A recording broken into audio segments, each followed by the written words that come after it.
One of the scariest things to happen to a person is being trapped inside your own home with a stranger. A home is where you're supposed to feel safe. When you're home alone, you can say you're not afraid of the dark, but after you hear a loud noise from inside or outside your house, you are. We all are. This movie isn't perfect whatsoever, and like other YouTubers before us pointed out, it's a very standard jump scare type flick, with a lot of moments just being, "Oh my god, there's a bang at the door!" But what this movie did right in some parts was just how simple it was. The killers and their methods are the star of the show. They've clearly been doing this a long time. They aren't supernatural, unless you count the disappearing acts after a jump scare. They're just fucked up people looking for something to do tonight. The killers in this movie, just like the ones in real life, are doing this for fun, as a hobby. Can you imagine if murdering for fun was your hobby? Now realize that there are hundreds of thousands of people just like that, all around us. What you are about to see is inspired by true events. Now hang on, we have to mention something that grinds our gears, because we do love this movie, so don't think we're knocking on this film generally, but this movie's marketing went for inspired by true events, and it's one of the many that proclaim this accolade, implying that what you're about to see is partially true. This isn't new in the land of Hollywood, but unlike some of these films which have direct links to real life events, this film has basically no real links to any events that occurred in real life, despite what they claim. Now for background, the movie is said to be inspired by the Manson family's Tate murders and the unsolved Ketty murders. In a scene described by one investigator as reminiscent of a weird religious rite, 5 persons, including actress Sharon Tate, were found dead at the home of Miss Tate and her husband, screen director Roman Polanski. Miss Tate, who starred in Valley of the Dolls, was 8 months pregnant and was found in a bikini-type nightgown with a rope around her neck attached to the body of a man. But we believe that claiming this is fallacious at best, and we can prove this. Now, it's perfectly true that the writers themselves may have been inspired by these real-life events. 11 or 12 years old, my dad gave me a book to read, and he gave me Helter Skelter, which was a very strange pick, and I had no idea what it was, but I kind of, I read it over this, week and a half, and got really interested in it, and what grabbed me about it wasn't Charles Manson and wasn't the mythology of the family. It was the idea that, the book laid out in so many details. It drew me into those nights where these murders occurred, and I started to get fascinated with the idea that I'm reading a book, that is telling me everything about what happened with these murders, but for the people that were in the house, they had no idea. But we counter that this is entirely false marketing. And inspired by a book is not the same thing as putting inspired by true events in the opening to your movie. Because the fact of the matter is that they could have chosen any home invasion that's ever happened and claimed that it was inspired by that particular event. The Ketty family murders have no direct link to this film. First of all, they had kids who were left alive. The killers were not wearing masks, and there were only 2 of them. The only commonality was the 2 people were tied and murdered, in a cabin and not their home. And not to beat a dead horse, but the woman murdered was pregnant. So again, I could find literally hundreds of examples that would be equally comparable. Now, claiming the movie was even inspired by the Tate murders, ordered by Charles Manson against everyone in the home of a celebrity, is completely insane. They had nothing in common whatsoever, other than the fact that it was a home invasion. Although it may have been cool if one of them had said, "I'm the devil, and I'm here to do the devil's business." No mask. 6 victims. One of them was fucking Sharon Tate, committed by a full-blown cult, who were caught, and this was a targeting killing, not a random chance event. Hell, even A Nightmare on Elm Street was based on a child chugging coffee to stay awake, but eventually died in their sleep. Could you imagine if a Nightmare on Elm Street franchise was inspired by true events because of this one commonality? The Conjuring 2 can say it was based on a true story, because, however fictitious the claims of those involved in the Enfield poltergeist incident may or may not have been, the movie does not have a lot in common with the real-life testimony. Although, admittingly, calling it a true story is, of course, unapprovable, it does follow a real-life story. Not that movie was good or anything. Spooky painting. I bet we could turn this nun here into an even shittier flick. Now that our rant is over, The Strangers begins with a house-to-house shot stretching to the viewer that this could happen to almost anyone. They also cite FBI statistics on violent crime in America, at 1.4 million incidents annually. Fun fact, this number dramatically rose in 2020. Best season ever! Then we get a creepy 911 call from our little Jordan Belfort Bible salesman saying that there's blood everywhere, playing over a clip of them walking into the house. We cut to a happy couple waiting at a red light. This happy couple is James and Kristen, and they're looking like they just broke up, which they kind of did. They came back from a wedding where James had just asked her to marry him, which alone is cringe. It's those people's day, you fucks. Don't steal their moment. Despicable. This movie's opening makes it hard to like the characters. I'm almost glad she said no. Side note, Liv Tyler is looking really cute when she's crying. James prepared an entire setup in the house, with red rose petals and dinner set out for both of them, making things very awkward. Where do they even go from here? James calls his buddy Mike to pick him up, because he doesn't want to deal with this shit anymore. And I don't blame him. Heartbroken, he grabs a thing of ice cream and eats like a pouting bitch. After A little bit of the bubbly. and I'm just not ready yet, we get a pity fuck. But it's interrupted by our first knock on the door. This blonde-haired woman asks if Tamara's home, and being told no one with that god-awful name she just made up on the spot lives here, she gives a creepy "see you later," walking off frame.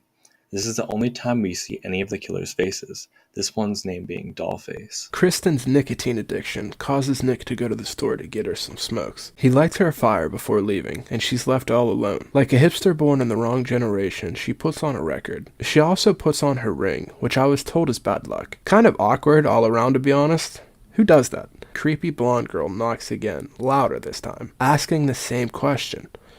She ignores her, locking the door. The smoke from the fire is causing the fire alarm to go off because something is blocking the chimney, quite ominously because this wasn't happening before. With another knock at the door, Kristen calls for backup. James is skeptical about her telling the truth because she broke my boy's heart, and he says he'll be back later. At this point, you should call the cops and tell them that there are clearly intruders abound. But, movie's gotta happen.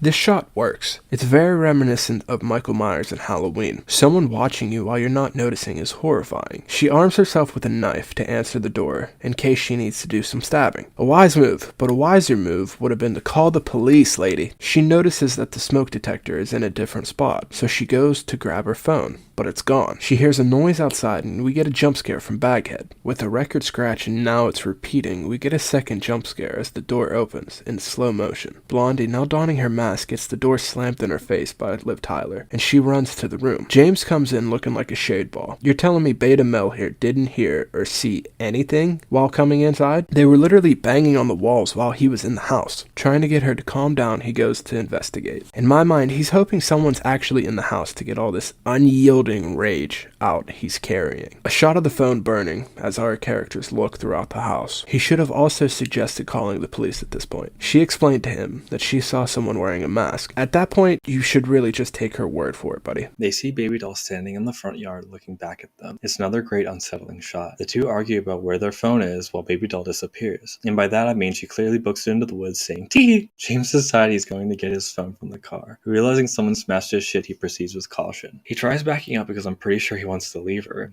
but he's got some flats. A woman touches his neck and immediately vanishes, which kind of pisses me off because if you're going for a realistic angle, why include scenes like this? Oh, that's right, jump scares, of course. Sorry. James threatens to Ray Rice Baby Doll and heads back inside to patch up Kristen. They talk about how it's us versus them, since there hasn't been anyone around tonight. They make a break for it, trying to make it on flat until a new girl enters the frame, driving a pickup truck, and she destroys their car by ramming it. In their minds, they are now all out of options, and they head back inside the house to grab a gun. And as an American, I have to point out that any gun owner would have already gotten it immediately, because all of us are just waiting for that golden opportunity to practice our Second Amendment rights. The strangers, being huge fans of Nirvana, leave them a message. But James actually reveals that he's not that with the Second Amendment, and doesn't really know how to use the gun. They decide once again to go outside and start blasting people until Jack Torrance asking their door a question. They treat it like a Call of Duty Zombies game by boarding up the doors, gaining 10 points. Now I know we've been making fun of them, but I have to point out that this movie has set up a very creepy vibe.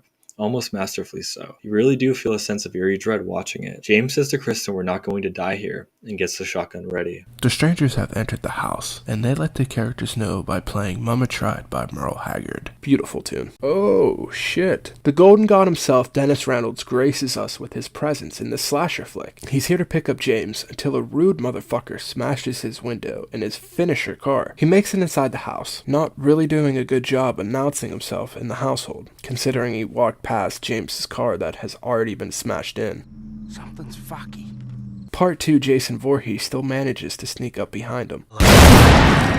He, of course, gets shot because, because of the implication. God damn it. At least Dennis was a trooper behind the scenes. The process is basically Vinny puts on a prosthetic piece that was cut to match my face. I had a head cast done. Then he blends it so that it looks like the rest of my face. It takes about 3 hours to get it done, so it takes a little bit longer than you would almost think, but that's just because Vinny wants to do a really good job. It's a good day. Ow.